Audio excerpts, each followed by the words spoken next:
aliteswa lakini akafufuka, akaonekana siku 40 kwa ushahidi usiotetereka.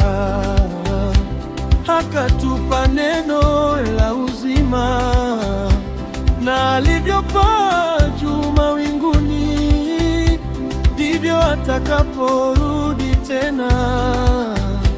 Ametuacha na ahadi kuu, maisha mapya kwa mwanadamu.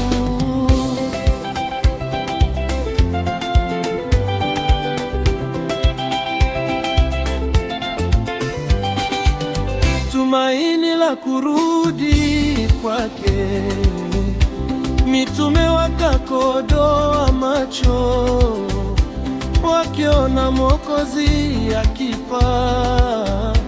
Malaika wakasema wazi, msisononeke wala kuogopa. Vile alivyoenda ndivyo atarudi kwa utukufu mbele ya mataifa. Hakutuacha yatima duniani, alituwekea siku ya faraja.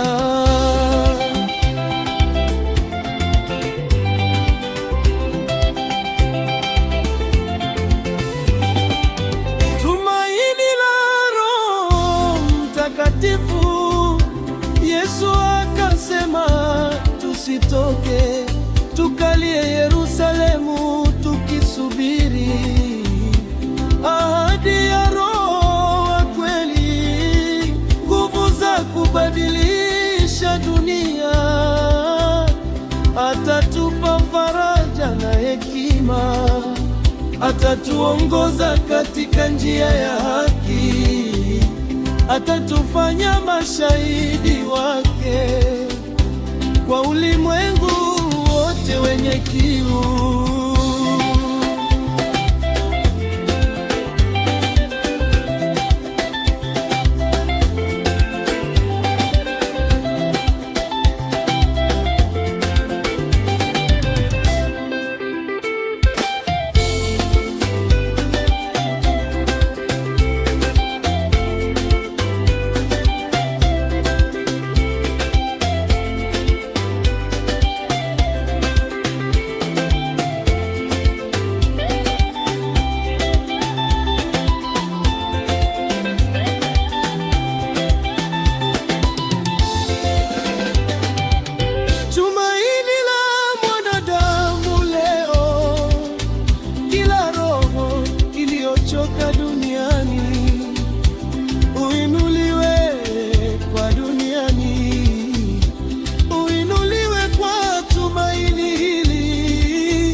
Kwamba Yesu anarudi tena, hakuna machozi atakayodumu.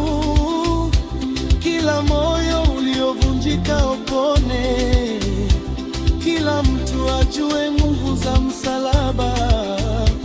Tunasimama katika ahadi moja, uzima wa